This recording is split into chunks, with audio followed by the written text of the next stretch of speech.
Hello and welcome to the Tabletop Gaming Magazine podcast. I'm Chris Eggett and I have just finished editing together all of the mini interviews that I conducted at Dragonmeet this year. The show was really busy, so there's a bit of background noise and stuff like that. The show's still going on today, so if you're in London or heading into London and you fancy popping in to pick up some of the some really nice stuff and there's some quite good deals going on as well, or just play some new games, it's worth dropping by. It's at the Hammersmith Novotel, so it's quite handy to get to, and that's it. So we're just going to dive straight into the interviews now. Enjoy. I'm Sam Webb. I'm one part of Black Cats Gaming and also head of product over at Modiphius Entertainment. This weekend at Dragonmeet I'm trading with Black Cats Gaming, and we are actually selling the first game that we made via our first Kickstarter, the Spy game. It's been very good so far. I'm very happy with it. And the Spy game is a high-level caper simulator. Basically, yeah. It's a 5e powered game of international espionage and action. You can tell I've said that a few times. So tell us how do you become a good spy in this? You level up. like all good D&D games, you level up. You go on missions, you do well. You don't have to do well, to be fair, but yeah, you level up. You can gain, more class features. You can then span off into different subclasses, and you can multi-class. So once you reach level 20 and you're actually James Bond, you can be a bit of a fighter, a bit of a face, and probably a bit of a technician as well, because he uses the gadgets and stuff, doesn't he? That's great. Thank you. How much is the game, and what stand can they find you on? Oh my god, I don't know where we are, but if people walk straight in the door, they see us because of our big banner. But you can get the core game with us, the core rulebook, for £30. That's a special price on the stand today. You can get there's a few left of our Kickstarter exclusive version with a nice leatherette cover for £60. Yeah, I got it right. And then we've got the Game Master screen as well for £20. We've got our little dice sets for £10. So we've got a little custom polyhedral dice set. And we've got a couple of our mission books as well, Foolish Endeavour and Deadly Data, to get you started if you don't know kind of what missions to run, and you're a GM. And they're £5 each. Wow. Thank you very much. Thank you. Hi, so I'm Aled from Leyline Press. We're here at Dragonmeet promoting our current Kickstarter, Salvage Union. It's a post-apocalyptic mech game based on the Quest engine. And I suppose the core thing about it is we've tried to make a mech RPG that feels a bit less like tactical combat and a bit more sort of freeform. So it's a bit more narrative focused. But we've tried to keep some of that mech crunch in. We've just moved it to the downtime. So we can still build our mechs, we can still salvage for gear and then use those parts to make new systems and modules and upgrade them and all of that good stuff. But it doesn't get in the way of playing the game, I suppose is what we're trying to do. So we're down here at Dragonmeet, obviously, promoting that. We have printed versions of our beta quick starts, which we're doing as a con exclusive. So if you are down here, then by all means come and have a look.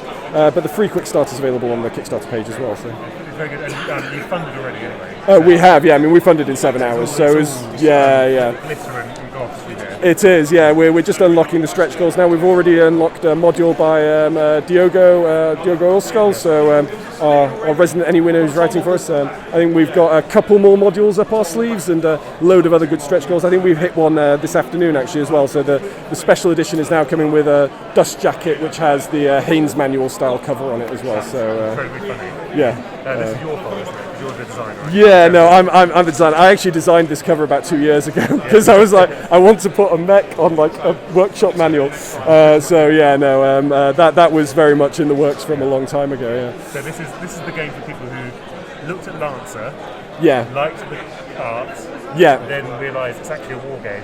Yeah, exactly. Yeah, there's essentially yes. I mean, I love Lancer. I've never actually played it. I got the book because I was like, everything, like, love the concept.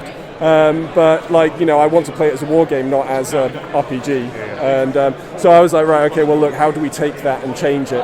And that's why we've used Quest. Quest's surprisingly versatile, actually. When we first sort of pitched it, it was kind of like, is that going to work? Because it's so simple. But then we've layered a few extra sort of mechanics on top to help get that depth. The Quest system. Yeah, using the Quest RPG system. Yeah, so using the Quest SRD. So can you explain to people what that is and why it's so simple? Yeah, so Quest came out a couple of years ago, I think now, and it's got a D20 core mechanic, no stats. It's a static resolution. And I mean, you've got a really good chance of success of most things, but it puts kind of tough choices in your way. And that's kind of the only thing, but then there are abilities as well. And we've used those abilities instead as sort of the mech systems and modules. And we've also layered another sort of level on top, which is heat and stress. So we can do more things on a sort of short rest basis. So it's kind of used as like, spend some heat, but then potentially put yourself at risk of overheating and blowing up your mech and stuff like that. But we find that it makes for a really good narrative base, so that we don't have to get into the nitty gritty of, well, how many hundreds of meters away am I, and how much damage is this doing? It keeps it nice and simple, so we can really focus on sort of describing the scene and describing what you do, as opposed to just looking at numbers. Which is the danger of a mech game anyway. Yeah, that's kind of the danger, right? Because it's basically the aesthetic danger is stat porn on something like actually alien style. CRT. Teletext thing.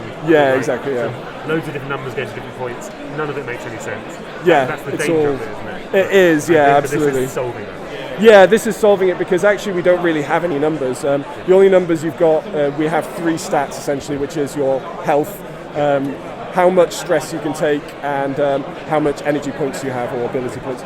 The pilots and the mechs we treat as kind of the same. They're analogous systems. So where pilots have health points, stress, and ability points, mechs have structure points, heat, and energy points. And then equipment and abilities translates to systems and modules. So like they're same but just different names. And so it makes it easy to hop out of your mech or hop back in. And we deal with it like that. So Salvage Union? Salvage Union, currently on Kickstarter. It's on Kickstarter until the 5th of January. As I say, we're blowing through the stretch goals at the moment, so loads of stuff up our sleeve on that one. And absolutely, back it. Get that Christmas present that you didn't realise you wanted. Get something for yourself. I'm Tamzin Henderson from Loke Battlemats, and the most exciting thing we've got on our stand, I think, is our very first written book, which is Untold Encounters of the Random Kind. It's very good, and that's the random table book, over 100? Yes, we got 400. Over 1,000. Oh my god, I see. Over 1,000 random. Yes, it's a bit of a beast. Yeah. Over 1,000 random encounters. It's a hardback book, 350 pages, but it's more than just random encounters. It's also a tool that lets you build your own adventure, so you can decide on your protagonist, your adversaries, how that's going to plan out, what sort of scale you're after. And we've also put in some pre-generated adventures as well for 5e compatible, and also some completely random, like roll up your tavern name sort of random tables as well. So we've got a bit of everything. So how do you see people using that? Because you often see in later source books will always have they'll have like an adventure generator somewhere in them. Do you see it being used as that? Could you even see this being used as something for solo play?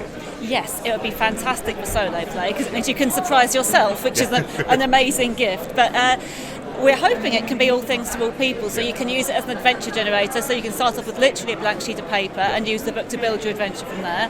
Or if you have an adventure you're playing through, like one of the modules for the world's most popular role-playing game, perhaps, you can use our book to add to that and add some excitement, some new NPCs. What that, by the way? The name escapes me. Sorry. It seems very good. I'm very excited. What else should we be talking about? The other new thing we've got with us is the Wilderness Books of Battlemats. So if you know about Loke Battlemats and what we do books of role-playing maps, which essentially means you can open the book, there's an encounter area in front of you, and you can just get on and run your encounter without having to draw maps, or you can even use them to plan your game and design encounters around the books. We've got modular sets out, the Dungeon and Towns and Taverns, which are quite themed, obviously, for dungeons and towns and taverns. And we finish off our trilogy next year, early 2022, we release The Wilderness, which, as the name may suggest, is a book of many outdoor encounter areas, covering across lots of different biomes. I always get that word wrong. So you've got grassy tundras, forests, right through to mountains, iced areas, seas, coastlines. Any outdoor area you might want for any sort of fantasy encounter. So, let's say there's someone who doesn't already use Battlemats at all, or any kind of prop whatsoever to run their games. Sell me on the concept. Why would I use one? Well, of course, role-playing was done with theatre of the mind for many, many years. It's how Matt, our designer, started off doing it. And this is obviously games like 5th edition of the world's most popular role-playing game.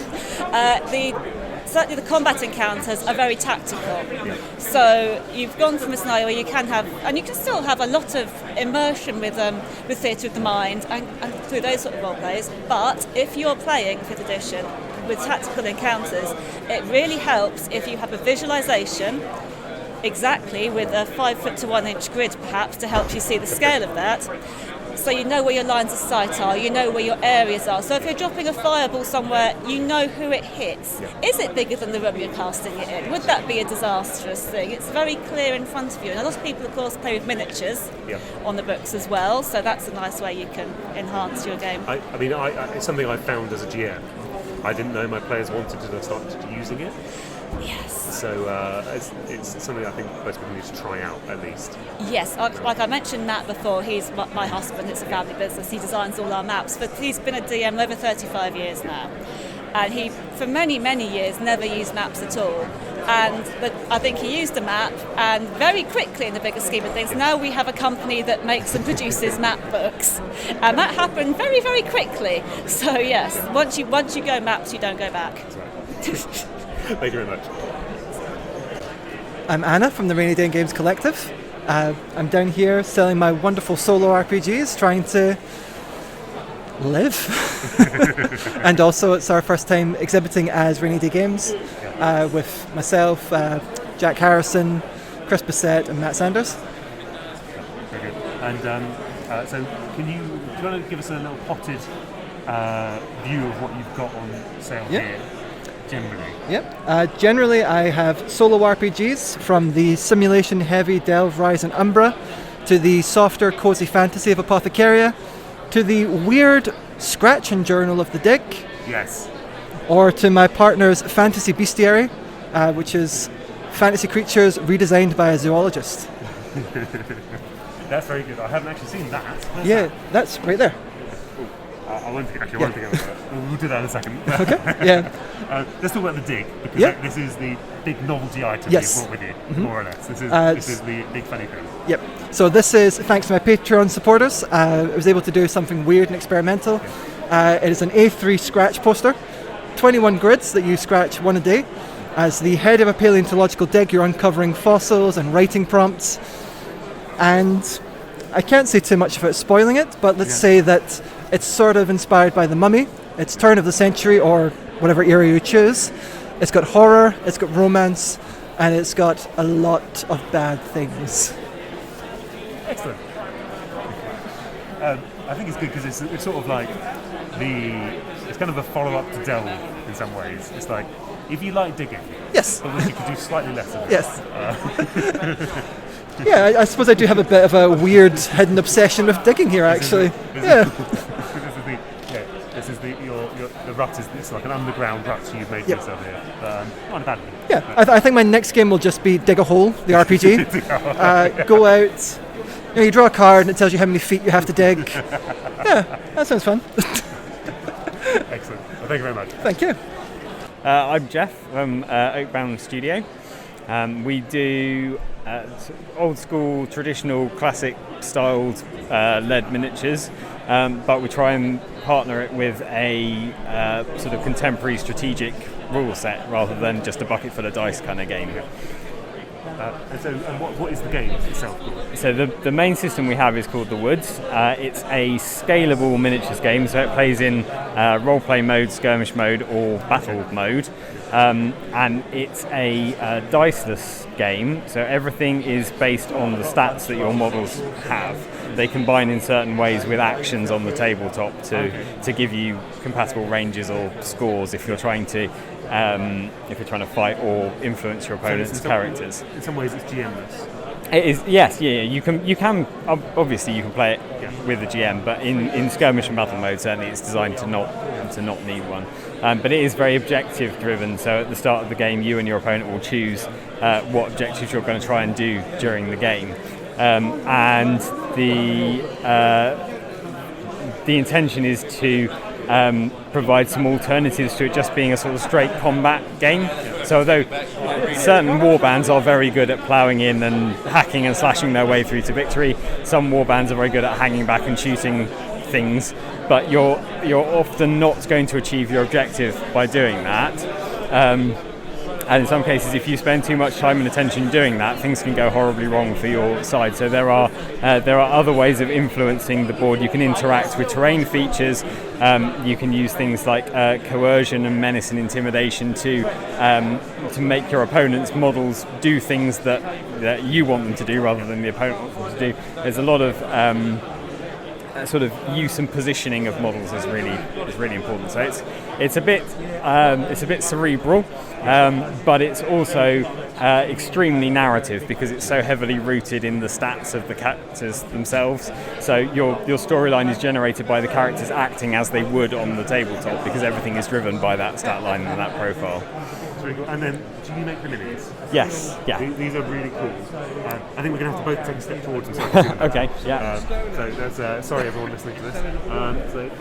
There's this incredible crawling dragon. Yeah, the Eadworm, which is very much inspired by the sculpts of Nick Bibby, the early Citadel sculptor, trying to go for I guess quite sort of naturalistic, gringly-looking dragon, and he's specifically a worm, so he doesn't have wings. But we do also sell a wing conversion kit for him. That's quite a funny thing. Wings, just take with a bag of wings. Yeah, that's it. So suitable for any dragon, but specifically designed to go with him. KFC. Dragon wings, hot and tasty. Yeah, that's great.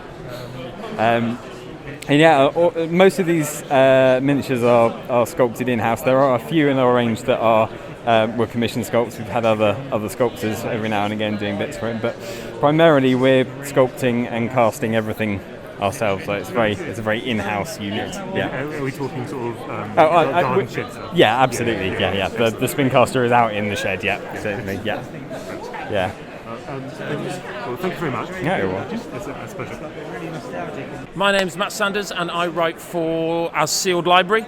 I'm selling my games and the games of some friends and other publishers here. And I'm going to talk about my game We Sail Beyond, which is a collaborative world-building tool for fantasy RPGs, where you, as a group, play sailors in a tavern telling rumours of far-off lands and draw a map using those rumours to then play through in the rest of your campaign. Excellent. So it's beautiful. Does it actually work in with 3D glasses on? It is not 3D glasses compatible. Oh no! It's just slightly trippy looking. Yeah. So how does it work? Give us a bit more how it works. So each player will take on a role of a character in a tavern, and the idea is that your party are about to embark to this far-off land. The sailors in the tavern have all been there, or claim to have been there, or may wish to sell you a map of this far-off land. And you play those sailors. They tell stories of things that happened to them or people they knew in this far-off land, and you document them to create a map. Then the GM running the game has some tools to establish if those rumours are entirely true, less than the truth, more than the truth, entirely falsified, or etc. And you steadily build this hex map that then you can play through as a hex map, or you can just enjoy the storytelling aspect of it. People have done both, where they just run it as a single session thing and have fun and make a map. People also use it as a content tool for the beginning of a much longer campaign. I'm selling that for £15. It comes with a cool sticker of an octopus and a mini GM screen that gives the GM a quick reference for most of the tables they'll need. Excellent. Beautiful. Thank you very much. No problem, great. So, my name is Zach. I am known as Jelly Muppet on various parts of the internet, and I run a role-playing game publishing company called Soul Muppet Publishing. We make games such as Blessed Left Buried, Orbital Blues, Stygian Library, and we're here at Dragonmeet with a big stand full of lots of delightful things from the indie RPG scene that you will find nowhere else in the world that we have published and brought into print for audiences at the convention to hopefully enjoy. So Matt was just telling me that you've got a lot of stuff from South America and elsewhere. Can you tell us a little bit about that?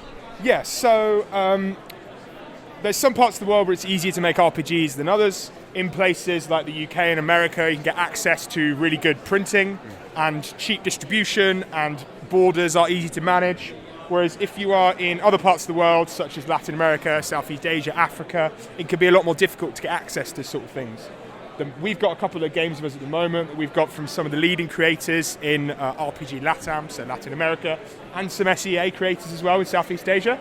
The big thing we're running at the moment is a Kickstarter called LATAM Breakout, which is essentially, we've given a load of money to people from that part of the world, designers from Latin America, and they've just come up with a unique and brilliant selection of ideas. It's on Kickstarter now. I'm sure it'll be off Kickstarter by the time that this reaches print, but essentially, it's 5 games, all by 5 different creators from that region with some really diverse perspectives, making games that you just, wouldn't be made by Western creators, and giving them access to Kickstarter and stuff like that. That's great. And so, why do you think that's important? Because we often get this question of like representation in gaming. Yeah, absolutely. Well, I think that if we only let the people who make games like Western white men do, then we're only going to get certain types of games. So some of the stuff that's being created by the folks in Latin America, so some of the games from LATAM Breakout are just the kind of thing that very different. So one of the games is it's called Here There Be Monsters. It's like an exploration of the monstrosity of the queer body through the experience of like a trans woman living in South America. I can't tell you which country off the top of my head. I don't want it to end up wrong in print. And then a couple of other games, like one of the pictures for one of them is, what if we played D&D, but instead of being about, like old school fantasy, it was instead like playing Final Fantasy on a pirated, JPEG back in the 90s or whatever. So just a completely different experience. And so just by listening to more voices from more parts of the world, you can get global perspectives that kind of don't reinforce the type of games that we're used to seeing already, that you can a dime a dozen at places like Dragonmeet. That's right. Yeah. Well, thank you very much. Yeah, absolutely. Wonderful talking to you, Chris. Hi, I'm Joe Norris of Adversity Games. I am here demonstrating and selling for the first time ever my board game Nightlancer, my first published board game. It's a competitive cyberpunk game for 2 to 4 players with optional solitaire rules for 1 to 4. Currently rated 7.3 on Board Game Geek, and getting a lot of positive reviews coming in from my Kickstarter backers and customers since I put it out. So tell us a bit about the kind of world we're in here. So it's a dystopian, crumbling Birmingham of 2099, and you're kind of fighting out in the underworld with your unique Nightlancer character, trying to survive and build yourself up so you can escape and avoid the collapsing society before it takes you down with it. That's very good. So we've got dice, we've got cards. Can you explain how maybe the mission structure works or anything like that? Okay, so say the dice and the cards, it's all about character building. It's got a very role-playing kind of theme element. Yeah. And it's inspired by a role-playing game campaign, taking it into one short game session. The main thing each round is the mission cards, and each mission has 3 stages that you do in order. Yeah. And at each stage you've got 2 different routes you can take, allowing you to navigate through the mission through the strategy that suits your character and your strategy for the game best. Cool. And so how does it feel? Does it feel like an RPG, or does it feel more like a dungeon crawler? I think it's more like an RPG. Yeah. So it's all about taking the inspiration for the game was to take a role-playing game campaign and make it a short board game that you can play in an evening.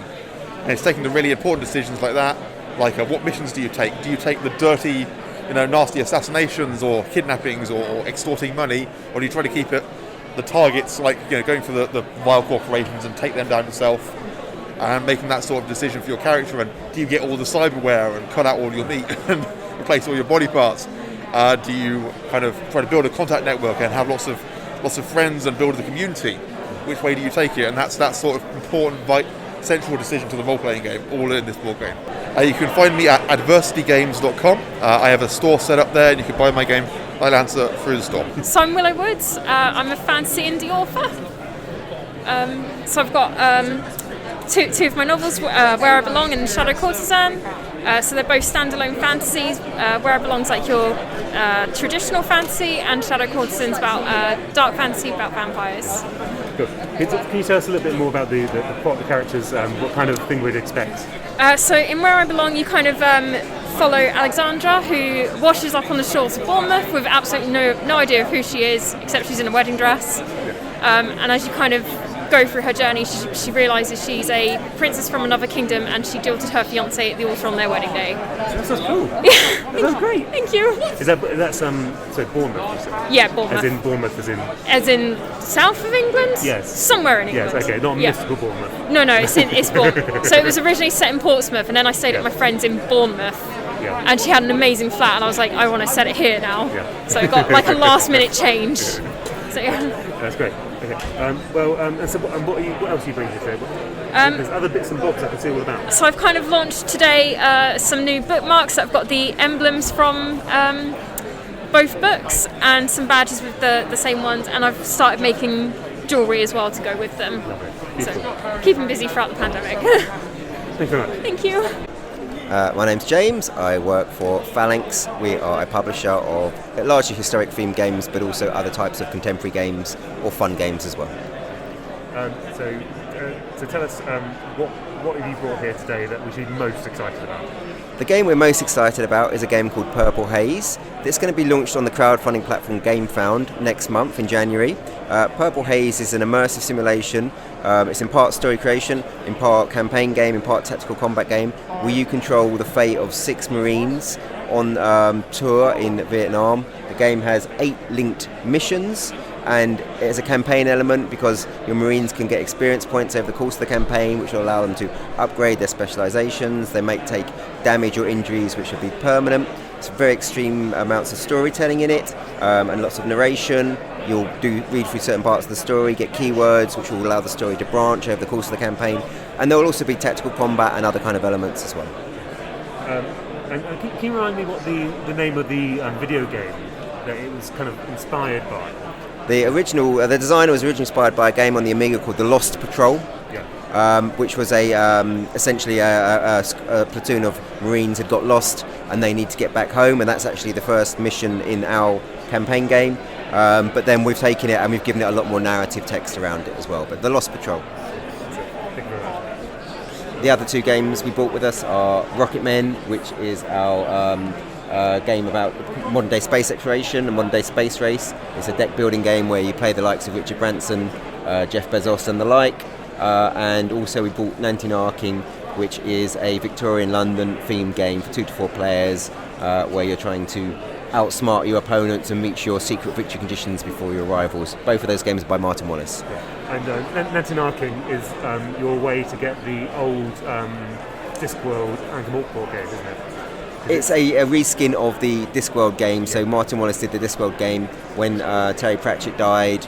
That no one was able to use that Discworld IP anymore. He redid the game as Nantinarking, which means having a good time in Victorian rhyming slang, and set it in Victorian London, where you play the likes of like Fagin or Shakespeare, Sherlock Holmes, and it's got lots of Victorian theme. Very dry. Thank you very much. All right. Okay, I am Kath Morgan from Honey Badger Games. We are basically here to promote our products. We sell the food porn range of edible dice and edible other things as well, such as potions and meeples and anything geeks like to eat, really. Excellent. And you also featured in our advent calendar, which you can now reveal because you were day number 1. I certainly was, and I'm really, really excited to have been part of it for 2 years in a row. That's wonderful. We've had some really nice, excited people opening your stuff online. I don't know if you've seen it. I certainly have. I've really, really enjoyed seeing all of the opening videos and unboxings. It just makes me so happy. And where can we find you online or outside of Dragonmeet? Yeah, so honeybadgergames.co.uk. You can buy all of our products online. We are doing a Christmas cracker gift box, which is only available online this year. I am Bez, and I make stuff, so I call my company Stuff by Bez. I've been making games since 2014. I've been designing them for decades now. It's pretty much the passion of my life. My first waking memory is of a Spectrum loading screen. My first Kickstarter was just over 7 years ago.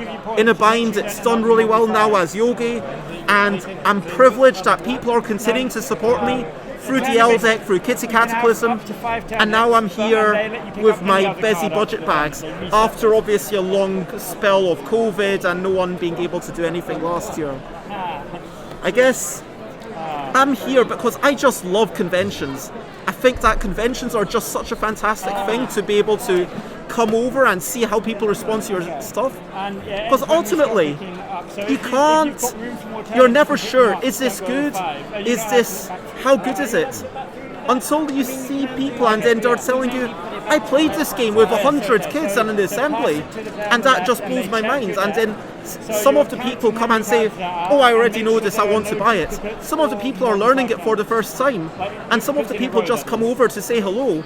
And all of those things are lovely. It's an opportunity to connect, to meet people. Frankly, having wee chats, and don't get me wrong, the marketing and exposure is a fantastic thing. I've got pretty much all my games with me. I've got my back catalogue of Yogi and Yogi Guru, which is the expansion for that. I've got the L deck and Kitty Cataclysm, which is all about chaos and card play and cat puns. And I've got two new things which I just released this year. A game about wee whimsical creatures and trying to identify them after someone makes noises, and a game about quickly grabbing creatures that are totally different and watching out for turnips. Just for the listeners at home, that's the titles of the games, not descriptions of them, although you might say you know everything you need to know. Yes, you can check it out on Board Game Geek. And what I love is that when I get a notification, everything else just takes one line. So it's like, okay, that's my game, because it's 3 lines for the name. So it's like, hey, I get to see it in. A game about quickly grabbing creatures and totally different. Watching out for turnips is a kind of an unmatching game. Exactly. It's actually started in early 2020, just before the pandemic hit. And I was trying to think of some more casual games, something that could go mass market. And I was thinking about the whole genre of cards being flipped, you react to it, and there's a lot of matching. And what about a game where you're avoiding matches? That feels like an obvious twist. I don't know if anyone's done that exactly, but in the first iteration, which I tried just before lockdown happened with friends, it was similar, the maths was there, but the framework of the game wasn't quite there. So after lockdown, maybe a few months ago, I brought it out again, and it was very much a rush. I'm not going to say rush, that sounds like I didn't give it enough time, but it was very much a speedy development. And just trying out 4 or 5 different rule sets in one day and saying, okay, which one of these works well? And then someone saying, okay, that one, but have you considered maybe having a little bit extra to this game? What if there was something like turnips, and then when you flip over a turnip, something happens? And in my mind, I'm just thinking, okay, what's the natural result of that? Well, turnips are totally different to all the creatures, so you could go creature, turnip, creature. Well, what if there's a limit on how many turnips you have? What if you can only grab 2 turnips? Well, that works fine. What if you could, and then once it was up to 4 or 5 turnips, then it became like an extra challenge of keeping count of how many turnips you've picked up. And it sounds really simple, but having to do 2 simple things, firstly, are these creatures totally different? And secondly, in your mind, how many turnips have you picked up? You're going to get one or the other wrong sometimes. I made a mistake earlier today, and I could blame it on the fact that it's been a convention, I'm a bit tired, whatever, but that's the way it is. Like, sometimes you play these games after a busy day, and it feels like an adult game, even though it's very joyful and very kid-like. It feels like one that even an adult is going to trip up on, because it pushes you to go as fast as you can, and then at the end of the game, you do pass everything to the person on your left, so you get this ruthless audit to say, how many turnips have gotten? Oh, you got 6, that's too many. Oh, you see these 2 creatures, they both have a tail, that's... And so I'm really proud of how people have been responding. And again, because it's a Bezzy Budget bag, the whole idea is that I can sell it for a £5, and then people are buying extra copies for Christmas presents and stuff. Yeah, that's very good. The Bezzy Budget bag. There you go. That is, we are literally talking about like a baggie that you'd get in a normal like a board game. Yes. Why? Which is interesting, isn't it? That people have reacted so well to it, because people expect, I think, or you expect people to expect like a box, like a crappy piece of paper in 15 languages, and all that sort of stuff. So, but now what happens is you choose one to keep playing with, and the others get was turned there some over. fear about trying this out? I don't think so. I think that the point of it was that it takes away a lot of the stress. It allows me to experiment, and I can print 50 copies of it. Originally, the first one, a game about wee whimsical creatures and trying to identify them after someone makes noises, I think that was... It is a very different game. I don't know many games out there that are about making noises and trying to match them. I think it's pushing new ground. But 50 copies at UK Games Expo was sold out within a day. And I think after the Kickstarter, when I had like 550 copies, I was expecting maybe to sell 100 copies through that. But I'm going to be able to make money on this so much more easily than with a box where I have to print 1,000 copies.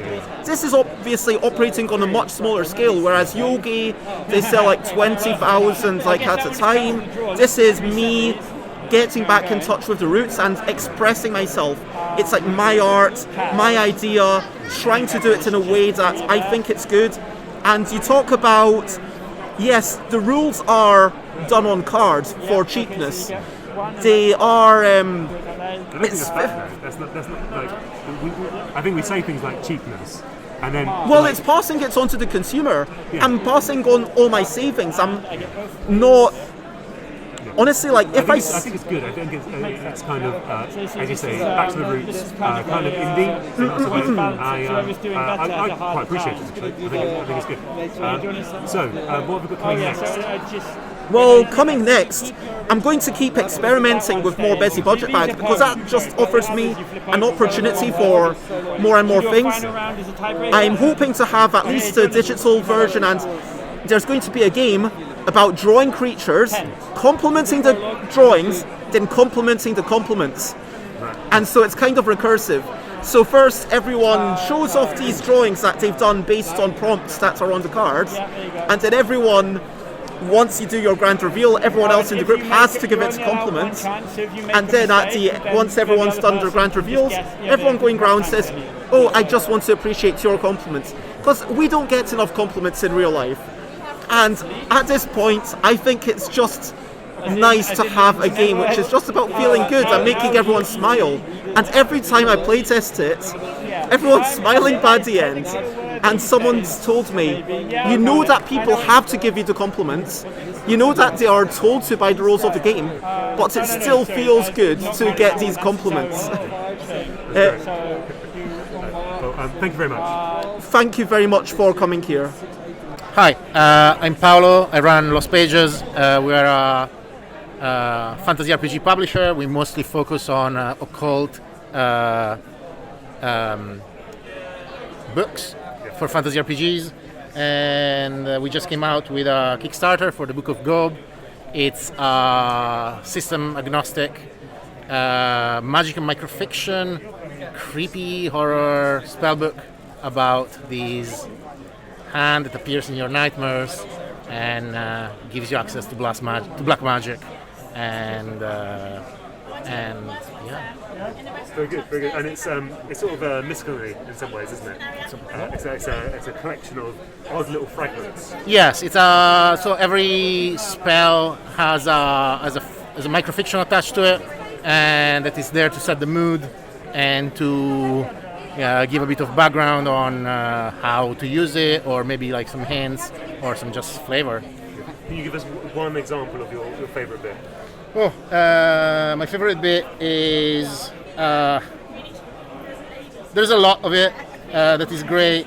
One of my favorite bit is one of the ways the spell inverts expectations. There's a spell called Hypochondria, It's a curse. It just gives you hypochondria. And essentially you fill a pouch with rusty nail and something of the victim and you hide it in their home. And if they succumb to the spell, they get cursed with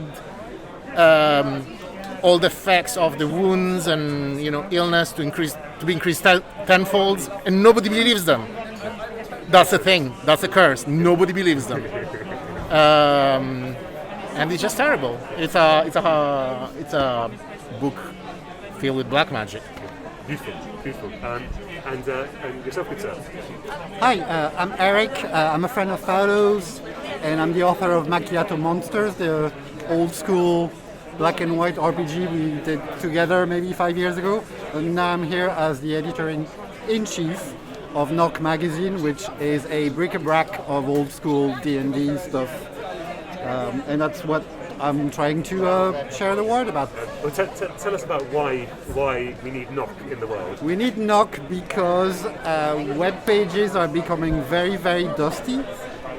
There are pearls of wisdom and great stupid D20 tables of what the goblins left in the basement that have been forgotten. There are new writers as well as these old writers who have so much to share. So we just want to put that on paper in a 200 plus page full color magazine that you can put in your shelves and pull out whenever you want to prep a session or just laugh about the goblins. That's great, thank you. So where can we find you both? Oh, on I've just been handed a business card. My website is lostpages.co.uk, and I'm on Twitter as Lost Paolo. On Twitter, I am at Surcapitaine. Yeah, it's French. Sir and Captain, the French spelling. And our website is themerrymushmen.com. Thank you very much. Thank you, Chris. Okay, let's go. So, who are you? What are you doing here? And, how did you get in? Yeah. Hello, my name is Grant Howitt. I am a tabletop game designer, and I am 1/3 of Rowan, Rook and Deckard. We are a publishing house operating out of East London and Sheffield. And what I'm doing here is I'm selling games and getting to see people in meet space and refuse my first handshake. I've never refused a handshake, and I got to go, no, I don't do that anymore. It's very good. So, so your flagship game right now is Heart. The City Beneath, I think. The City Beneath. What's it beneath? It's beneath Spire, our previous game. So Spire was The City Must Fall, which was about overthrowing a I was about to say corrupt government, but just an evil government. You play Dark Elf, basically freedom fighter terrorists, and Heart is kind of a sister game to that. So it's set underneath the city of Spire. There's this roiling tear in reality called the Heart, and you play the doomed lunatics who go in there. And what we wanted to do is explore the idea of dungeon crawling and delving as something which isn't like normal, sensible people don't do it. And so we wanted everyone to be like absolutely tragic and absolutely going to die. And so it is very focused around, well, for example, there are 27 high-level abilities in the game, and 26 of them kill you permanently when you use them. Wow, I did not know that. It's fun. It's really good. I really like death moves. I think they're great. Yeah. And when you kill a player character, you can afford to get really loosey-goosey with the rules because you don't need to balance it afterwards. Yeah. It's pretty swish. Yeah. But that's what Heart is. Yeah. Okay, so I've been slowly working through Heart, nibbling at it when I get 5 minutes. Okay. So I've not got to that bit yet. I'm suddenly 100% more interested. Good. Because player death is maybe my favourite. Oh, it's great mechanic. Oh, it's nice, isn't it? It's lovely. So why did you make that? Because there'll be people who just say that sounds bad, don't want that. And is it a brave decision to have made that choice to have a player death mechanic like that? Is it a brave decision? I think that role-playing games are primarily about combat, and especially dungeon delving games are about combat, and often quite lethal combat. And death itself in your standard sort of traditional Dungeons and Dragons, we have that as the baseline, it's rather unexciting. It's possible to reverse it, which is quite boring, and it's 3 d20s, and you've got basically toss a coin 3 times, and if you do wrong, you're dead. And I don't care about that. It isn't very exciting, and it should be this massive, exciting, big thing that happens. The same thing with hit points. Every injury is the same, and in Heart, every injury is bespoke and hideous, and it's possible to do things like you can injure. The way the system works, we have the same rules for hit points as we do for running out of rope or torches, or having the town turn against you and chase you out, or popping from too much energy, like bursting like a ripe grape. And I don't think it's a brave decision, because I've been writing games about death for a very, very long time, and this is kind of the zenith of that. The very first, I got my start in games doing LARPs, so I got my start. I don't think we ever really broke even or anything. It's not like I got my chops on there, but for the first thing I did is with the other members of Rowan, Rick and Deckard, we ran a game called Zombie LARP, and it was a LARP, and the average character survival time was 7 minutes, and everything was geared around having a really brilliant death. Yeah. And it's something as a this is perhaps a bit heavy. I suffer from depression. I suffer from suicidal impulses and thoughts, and this is quite a cathartic way of me talking through that, and me exploring the idea of like, well, what if it could matter, and how can I go through and give other people the keys to play with life and death. I think it's something that's very important. It unites all of us, and I think that it's such a big deal in a TV show, but it can just happen if you roll the wrong number on a dice, and I want it to be important. That's an extremely good answer. Okay, well, so can we talk about what's coming next? Yes, absolutely. So we've just I've just finished writing 4 source books for Spire. We did a Kickstarter for Sin last year. No, it was earlier this year, which was really good. So Sin it deals with religion and. So I should explain what Spire is first. Spire is a game, as I mentioned earlier, about overthrowing the government. You play Dark Elves trying to dethrone High Elves. We've had one source book called Strata, which focuses on high and low society. On this one, we're focusing on religion and the state power and crime. So we're going into all the different districts, we're fleshing out things. We've got in some brilliant writers to do some incredible work. Kat Evans, for example, who's got a table over there, did the state religion, which is lovely, and like. What is the state religion? The state religion is sun worship, and all drow have fatal sunburn. So there's kind of a fun sort of trick around that. So we got that coming out soon. It's unfortunately film that's been delayed on account of the everything, and the fact that the world ran out of paper apparently. Yes. Which is fun. Yeah, which must. Yeah. I'm sure it's come up in your publication once or twice. So we've got that coming out. We have 4 source books attached to that, which are we've got like an in-character revolutionary zine published by a rich idiot. We've got the Magister's Guide, which is sort of additional rules, and it's like one of the things which we wrote about in Spire was the little box out, which is if one of your players is playing this character, here's the sort of thing they might want, and just sort of little prompts. And I was like, why not turn that into half a book? So there's bespoke Fallout, there's bespoke equipment, there's enemies for every character class we've got in there. We have the Conspiracy Kit, which is, GM screens? Yeah. You know how they come with a little booklet? And sometimes you might get an adventure or something in there.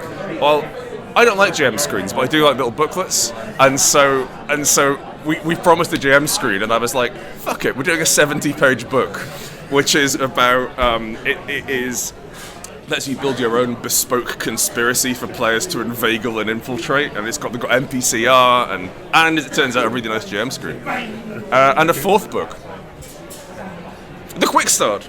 There's a Quick Start, but that's just like Spire, but slightly less and free. Hey, we like a Quick Start. We like a Quick Start. Quick Starts are good. Yeah. It's always a challenge doing Quick Starts as well, because people I think that there is a lot to be said for taking a game as it's presented in the in its fullness, and it's a bit like getting a quick start is like getting takeaway from a fancy restaurant, in that you're not going to get the ambience, you're not going to have everything presented, food's not going to be the right temperature, the music isn't playing, the waiter doesn't come over and pick up your knife when you drop it, that sort of thing. So it's been interesting to do quick starts, but we've taken it, we've refined the rules bit up, so we've got nice diagrams, we've got a really fun scenario which involves a fake bishop. It's really good. So yes, that is what's coming next from us. Hopefully next year. That's fabulous. Well, definitely next year. We've got a year to do it. On quick starts, because you are the second person today to tell me that quick starts, got to be careful. Absolutely. Because it can be the worst way to introduce someone to a game. So I think they're brilliant. Because I think, because until very recently, although I now realise that I missed out a lot of Call of Cthulhu joy, I've been playing Call of Cthulhu scenarios with my friends, just from the quick start rules, just with the quick start character creation, all that stuff. It'll get you there, Yeah, and then you crack open the book, and you're like, man, I've missed out on a lot of stuff here. Operate heavy machinery. I can take levels in that. Yeah, exactly. And it's just, should we stop doing quick starts? No, okay. I don't think we should stop doing quick starts. I think that this is the thing. A role-playing game is a huge barrier to entry, because not only do you need to read a whole book, then you need to partially memorize some of it, and then recreate some of it, and then convince 6 other equally strange people to come and pretend to be an elf in your house every week forever. Most campaigns aren't like, oh, it's going to be 12 games, it's going to be 6 games. It's like, no, just until we get bored of pretending to be these elves. And so quick starts are really good because they let you have effectively as a Lost leader, you can say, right, here is the rough idea of the thing. It is, we'll mark it down, we'll give you everything you need. It's really good as well to hand out to players if they've got like a sort of précis of the rules in there. But I remember back playing Free RPG Day, back when what is called New World of Darkness, but is over a decade old now. There's Old Ward, New Ward, and Chronicles. New Ward had come out, and there was they did little like tiny little pamphlet like wee booklets for each one of their supernatural games, and the Mage book is. Like, the mage setting in New Ward is fascinating. It's this wonderful sort of global, paranormal, interdimensional struggle for awakening. And there's all these cool spells and all these different factions and everything's really interesting. The quick start is like, right, you're a dude, you're a wizard, you like death, here are 3 spells you can't cast yet. Go bother someone in a room. And I want that lore, I want that heaviness, I want that bigness. And so you have to be quite careful about what you're presenting. From a marketing point of view, you have to try and give people enough that, like, oh, I like this, I want more. And that is quite tricky to pull off. But some people have done it, some people haven't. And I hope we're going to be one of the people who have. I actually will be. So, you make quite good-looking books. We do make good-looking books. But you are, I think you're still indie, aren't you? We'd call you indie. I think so, yeah. I mean, we make and publish our own stuff. Yeah. So we're indie, but we're successful. I think that's probably the way you could put it. I was just thinking, like, because there's that thing there of the quick start. If the quick start works, why isn't that the whole game? There's like that question, isn't there? Like, why not have a pamphlet? You know? And some people do. Yeah. And I think like Chris McDowell, who you were chatting about earlier, Into the Odd is amazing. And the game Silent Titans, which was Patrick Stewart wrote that. The rules for Into the Odd are on a bookmark which comes in the game, and everything else is just setting. And like. You can do that. You can boil down games to a single page, and we do. Yeah. We have. I think I'm up to like 65 one-page games now, and so that is definitely one way in which you can tell stories, and you can just give people the keys and go, right, make up your own stuff, have fun with it, and then there is the other side of things where we're able to have, right, here's this world, go explore it, go mess around. Here are the mechanics which push you in a certain way, and you need a bit more than a pamphlet to do that quite often. So, finally, we're going to talk about something I mentioned right at the beginning of this, which is a one-page RPG that you made called Jason Statham's Big Vacation, which I keep calling the Sexy Vacation. Not correct. Not correct at all. Too many syllables, doesn't scan.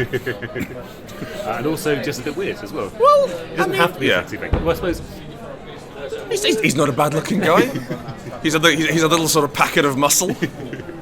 So, let's talk about one-page RPGs. Because were you doing them at an alarming regularity at one point? Yes, and still. Are you still doing them at one a month? One a month. One a month, every month for 5 years now, I think. Yeah. So when I say I've done 65, that's been one a month. Yeah. I've recently started collaborating with other writers. Yeah.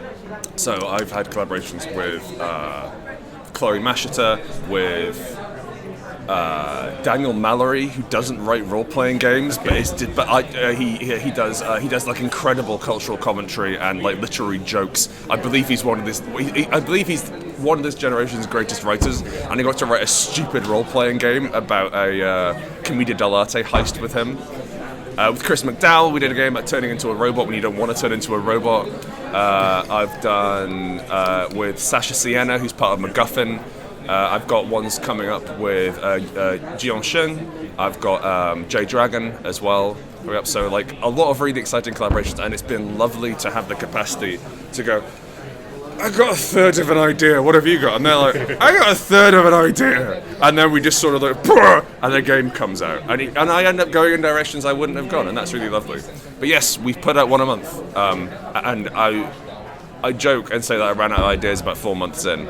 And that's not strictly true, but it's not strictly false. Good. Well, thank you for talking to me today. Thank you for having me. Where can people find you? You can find me at rrdgames.com. That is the much more typable version of rowanrookanddeckard.com. We have all of our free games on there, all of our paid games on there as well. You can subscribe to our newsletter, which comes out once a month if I remember, and it always has at least one game in it, and two if I forgot. You can also follow me on Twitter. Like the best thing to do if you want to keep up with what we're doing is follow me on Twitter at @GSHowitt. That's GSHOWITT. And you can see pictures of models I've built and previews of upcoming work, which I post so people will say nice things to me. Excellent. Well, thank you very much. Thank you. So, my name's Barney. I'm one of the few people at Parable Games that have got Shiver, the role-playing game. So, Shiver is a project that we cooked up over the lockdown period, sort of our pet project that's finally made it into fruition. A game to tell your favourite sort of horror film stories, try and make better decisions than the people in the movies, ultimately fail, but have a great time doing it. Really excited to be at Dragonmeet and sort of bring it with us and show people all the work that we've done, which is real fun. So what sort of tropes are we approaching? Oh, absolutely everything. So it's completely setting neutral because we wanted people to, whatever their favourite sort of B movie is, we wanted them to be able to play it. So you can play anything from Scooby-Doo to Saw with the system. Some of our favourites are in there. So if you like things like John Carpenter's The King or The Thing, or Alien, or Kids on Bikes, that kind of stuff. Big Stranger Things references in some of the stories. A bit of everything really. It's a real mixing pot. Excellent. And so, where can people find you online? So you can find us on Twitter at GamesParable or at shiverrpg.com, and we've got a Kickstarter coming early next year as well. Oh, what's that Kickstarter? It's Shiver Gothic, so it's the first expansion for the game. We're diving into all things Gothic horror, vampires, werewolves, organ music, and cathedrals. Lovely stuff. Thank you very much. Thank you. Oh, so, Chris, how are you? I'm very good, thank you. Would you mind introducing yourself to those listening on the podcast? Okay, well, my name is Chris Birch, and along with Rita Birch, my wife, we're the co-founders of Modiphius Entertainment. We started it 10 years ago. Yeah. Is that all? Sorry? Is that all? Yeah, I know, it's gone very fast. Because Modiphius is very like a pillar of the gaming community right Thank you very now, much. isn't it? I think it's fair I guess to say. maybe, yes. Yeah. Yeah. I mean, I've been talking to lots of pillars of the community. I spoke to Dominic McDowell earlier, and he's lovely. He is. He's very, very lovely man. Yes. Very lovely man. Yeah. But everyone is here, so it's a wonderful community, especially in England as well. Ever so friendly. Yeah, it's but no, it's been very good. So yes, so you have announced some new stuff that's coming. Yeah. Would you like to tell the readers about it? Usually what I do at these things is I come up to people and I say, who are you, what the hell are you doing here, and what have you brought with you? Okay. But I feel I almost can't do that to you because your list is quite long. It is quite a big list. We've got too many games, I think. So maybe we'll just do, what's the coolest thing you're shouting about today? Well, for me, probably Achtung Cthulhu, the new 2D20 edition, because that's where we started. Yeah. It's our universe. Yeah. So we sell lots of other very cool universes like Fallout and Dune and Star Trek and Elder Scrolls, and I could go on. But Achtung Cthulhu is, our baby. That was the first game. That's what launched the company, and to finally have our own edition, our own cool rule book, and all beautiful new artwork for 2D20 is really amazing to see. The circle is complete. Yes, that's it. I can retire now. That's it. Yeah. You completed running an RPG company. Yes. I've leveled up. Yes. So that's been really good. But also the Skyrim board game. Yeah. I've been living and breathing for the last month, doing about 3 interviews and playthroughs a day, which is quite exhausting. But every time is different because the game is so wildly, I suppose we should. I guess we have to tell people about that. Of course, yes. So what? God, I have to do these stupid questions. What is it? So it's an adventure board game. So you're moving around a big map of Skyrim. You're leveling up your character. You're doing quests. You're getting cool gear. Going into dungeons, facing different rooms of dungeon creatures. It's not a dungeon crawl. Each room is like a card, an enemy that you face, or a trap that you have to deal with, or maybe a puzzle. And you get that. You kill them all, get their treasure, get some components, and start upgrading and enchanting your gear. And what's really interesting is there's this very deep narrative mechanics. So it's a big kind of resettable legacy game. Nice. 2 big campaigns. First campaign 25 years before the events of the video game. The second campaign during the time of the Dragonborn and the Stormcloak Rebellion. There's 3 chapters in each campaign. The decisions you make in each chapter, in which decision you make with the quest, will affect the end game, will affect whether people live or die in the game. Failures lead to people dying who are potentially very useful for you later in the game. So it's the game learns from your decisions, and other players' futures are affected by your decisions as well. If you make a choice, it can affect another player's choice. So, okay, can you give us an example of that? Because that's because we're talking about a board game. Yeah, it's not quite as hard as you think. So, for example, we have some starting quests. Like we have 4 starting stories. 2 of them share. There's 2 pairs of the same, where you can make the same choices. Yeah. So if I pick, I get 2 choices to make. If I pick choice that leads me to card 177, and you have a card which also has that choice on it, you can't get 177, so you get 176, which is a different storyline, which neither of us could have got without one of us picking the first one. So, by me making a choice, it's opened up a new story. That's not worse for you, it's just different. But by subtraction, it's like by removing the card that you got. Yeah. That's how you actually. And a lot of games like this use big books of storyline. So by using cards, we're able to force changes in the narrative that wouldn't happen if you had a book without crossing out entries. Would be a bit annoying. And so cards get removed from the deck, and cards get added to the game. We have this massive numbered deck of about 400 plus cards in the base game, another couple of hundred in the Dawnguard expansion. So cards get brought into the game, or into the various decks. So you might add cards to the dungeon deck, you might add cards to the treasure deck, or various other decks. So the game's content starts growing based on your decisions. Yeah, that's really interesting, because that sort of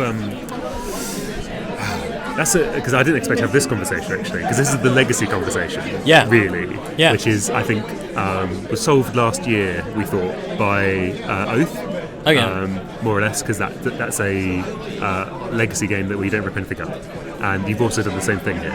Yeah. So you can totally reset it at the end. So you get to the end, you put all the cards back in the decks, and then start again, and then pick one of the other choices at the beginning. Yeah. And then maybe play an Altmer instead of a Nord. Okay, so there is an end, isn't there? It's still there is an end to the story, yes. Yeah. But the ending of many of the chapters can change depending on your choices. So I might pick Stormcloaks or Imperials in the Stormcloak Rebellion. That affects the end game. In Dawnguard, some of us might become vampires. Some of us might become Dawnguard. You still have to work together to defeat the big enemy, but we're also supporting these factions fighting each other.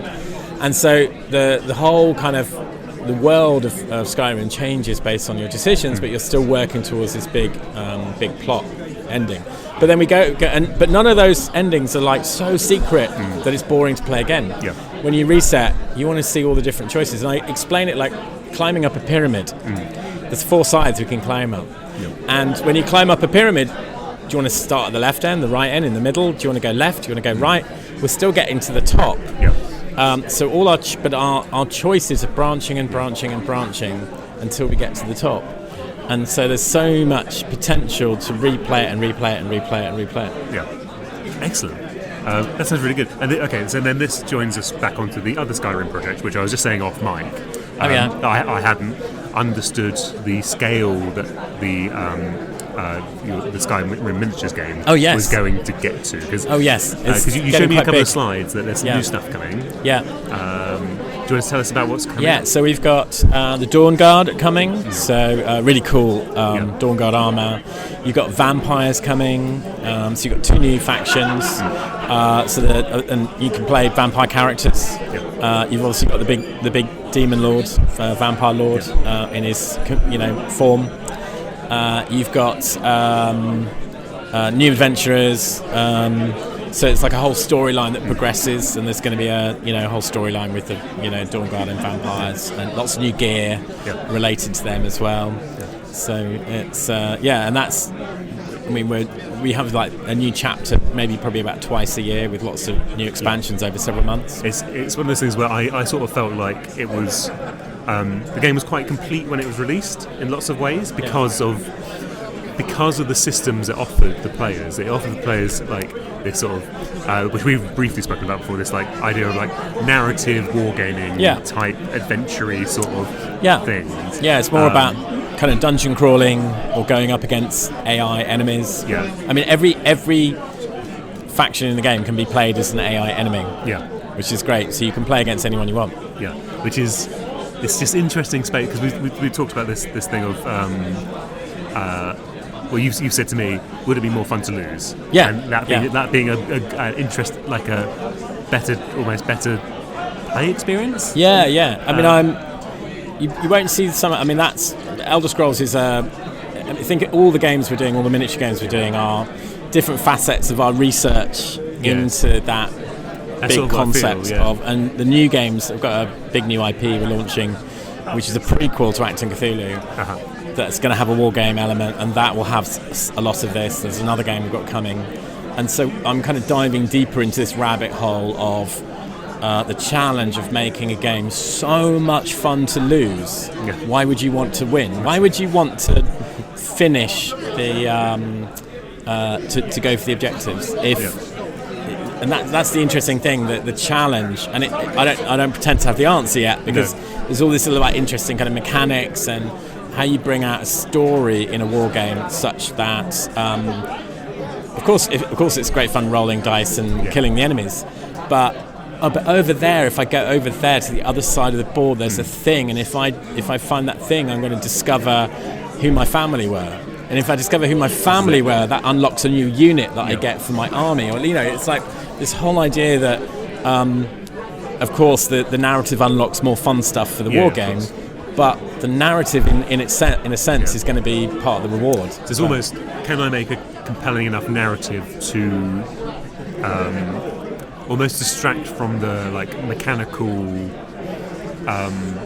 drive Yeah. that you kind of put, because obviously every game you kind of put an equation in front of people, and a lot of people sit there and just say work out the most efficient way to get from the beginning to the end. And I want to, in a way, confuse them to go, well, so the people who just want to fight a battle can. Yeah. But the people who are like, well, that could be more interesting because I'm playing the long game, I want to play the story game. Think about it as like, every movie that's a kind of, the rebel movie is the rebel has to travel around, find the various new friends that join up with him, and then they gain the help of the elves, and then they gain the help of the dwarves, and then finally they have this big battle at the end.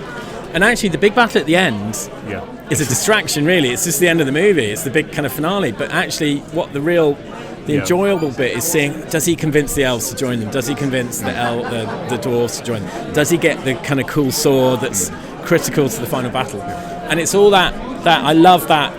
That's what I want to get out of a war game, is like, how do we get that sort of sense of building your story as a force, whether it's a general with a huge army or as a plucky little hero who's gradually building a band of companions to go on a fight, and the adventures they have along their way. And it's almost starting as a role-playing game and ending up as a epic Warhammer, host battle, with hundreds of figures. So that's the story I want to tell with war games is such that I can play on my own and have way more fun.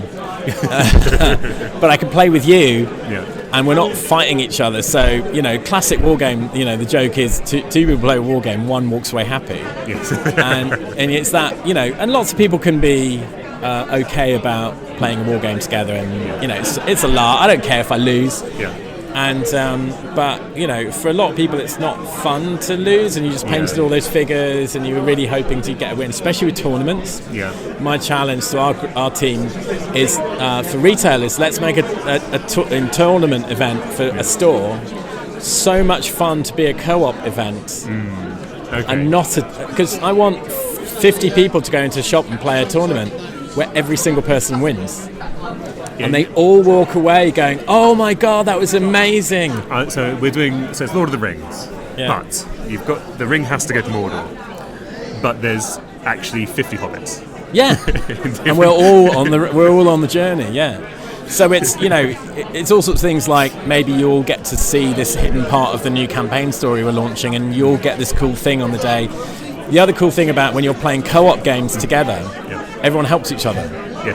So you don't need so many people showing you how to play the rules, because the co-op players will help each other with the rules. And we're going to have awards for the person who's most helpful on the day. You're going to be discovering there'll be hidden secret envelopes that you open on the day. So all sorts of like hidden stuff. So that's what we're kind of exploring, this sort of idea. That again, it's like I love. I come from doing rave parties where we didn't want to charge too much money, and everyone. The people queuing outside the club were as important as the doorman.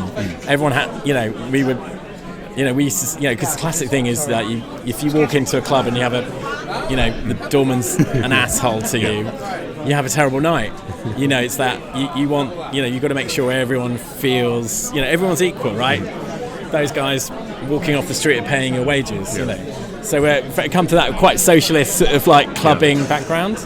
And for us, for me, it's like I want gamers to feel like, there isn't going to be one winner today who walks away with a big cheesy grin and, he's been playing it for a zillion hours. Like all of us walk away as winners, And it's, I love that idea that why can't you have everyone as a winner, I really like that. So to pivot wildly from that, solo gaming. You mentioned solo gaming. Yes. Obviously, it's been a thing recently for some reason. Why do you think? Not why do you think it has been a big thing, but I think it's here to stay, right? I mean, it was getting big. I mean, there was the solo wargaming group, for example, on Facebook has been growing and growing and growing. I mean, of course, COVID kicked it off big time. But there was definitely a move towards solo war games. I mean, we launched Fallout as a solo war game. Call to Arms for Elder Scrolls was designed as a versus game with AI and a solo or co-op game. I mean, that's from my upbringing, growing up without a wargaming group in my town. So I had to invent my own rules to play solo. And that's where a lot of my narrative ideas started. Like, I hate balanced war games. Like, well, I mean, if you go into classic wargaming, like historical war games, who are reenacting like the Battle of Waterloo, a lot of those battles weren't balanced. No. They were very sided towards one enemy or another, and no general. Most commanders won't fight a battle unless they've got 3-1 odds. Yeah. Like, normal battles are not balanced. Yeah. So I love unbalanced battles. I would love to be the guy who's outnumbered to see whether I can turn the tide. That's much more of a challenge to me as a gamer. And I think so one game I remember designing a game for Alien Legion, this old comic book series. Yeah, okay. And I would have this random unit draw to see what I had this whole narrative structure I'd set up. What am I up against? And I'd have half a dozen of the characters from the comic books. Oh, I'm up against 2 tanks and 3 armoured guys.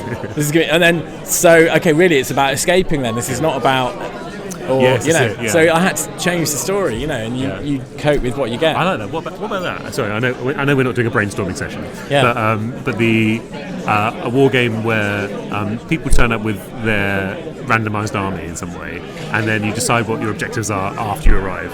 Yeah, I think absolutely. It should be, really funny idea. Or you don't know what you're fighting until you... and it's... I mean, of course, blind tournaments are, you don't know what the enemy is going to be bringing.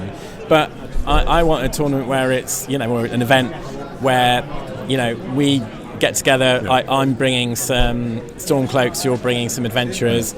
Oh, crap, we're up against, a massive Centurion army, and it's, 5 times as big. Yeah. How are we going to do it? There's all sorts of clever ways we can deal with that, and maybe we've just got to escape. Yeah. Maybe actually winning is just getting off with enough of our forces left. Yeah. So there's all sorts of fun you can have with it. Yeah, I like that a lot. It's recently come to my mind that the first 20 minutes of any game that you actually sit down and play is everyone around the table looking for the game. Yeah. Do you know what I mean? They're looking for the game on the board, or wherever it is, and they're trying to work out where the actual game is. Because obviously it doesn't exist in the parts, it exists in the bit in your head. Yeah. I think this is kind of a really nice example of that. Yeah. I mean, there's a lot of anyone who just lines up a bunch of soldiers, of course there's a story in your head playing out, and the last few guys left in a unit, that's the last stand, and it's come on, can I roll the dice? But I like introducing the narrative layer of mechanics that, and not in a complex way, but that rewards you for following a storyline. But I just think there's so much more you can do with it. And I mean, it's exciting to be at this stage where loads of companies, and I hope we're banging on about it so much that other people might go, oh, that's a really good idea, I'm going to do that too. And we publish 5 Parsecs from home, which is Ivan Sorensen's little procedurally generating campaign game. Obviously, Joseph McCulloch's Rangers of Shadow Deep. We've got 5 Leagues from the Borderlands coming, which is the fantasy version. Battle Space, which is modern day.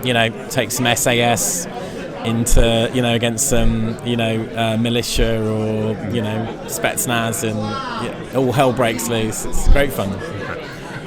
So, I suppose we ought to mention where we are. Yeah, because this is kind of your show.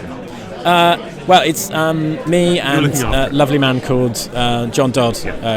We co-own Dragonmeet, and he has done all the work for this show because I've been so tied up with Skyrim. So absolutely all credit goes to him. He's done an incredible job of pulling the show together, which also has been hard with. It's one of the first major shows since lockdown has kind of come to an end. We've had a great turnout. It's really busy. Yeah, it was more stands than we've ever had, so more traders. And it is a great show for, you get so many indies here, that you would never see probably online unless someone pointed you out, but amazing little scenery, people doing scenery, dice trays, crazy, unique, weird dice. Hey, I just love indie RPGs. I love, show me a small pamphlet of random tables to roll. I'm in. Yes, I'm in my. Yeah, it's best, and it's such a friendly audience as well. So it's really good. Everyone's been super lovely. So is there anything else we need to plug? What else is coming? Well, lots of new Achtung Cthulhu books coming in the new year. Homeworld RPG coming in the new year. There's a review of the Achtung Cthulhu core book. Oh, great. Coming. Oh, fantastic. Well. Okay, cool. I think in the next issue, if great. I remember correctly. I'm quite awesome. tired. Okay. No, same here. I mean, yes, we have so much stuff coming that, like I said, the big IP launch is going to be in the spring, which is very exciting. Yep. That's we're going back in time in the universe where Achtung Cthulhu is, and we've got another one that's forward in time, a futuristic one that's coming as well. And then we've got another totally different IP, not the same universe, big futuristic one that's coming in 23. Yep. And we're going to start teasing it and play testing it next year. Very good. So, okay, well, that's it. Chris, thank you for your time. Yeah, thanks very much. Thanks for having me.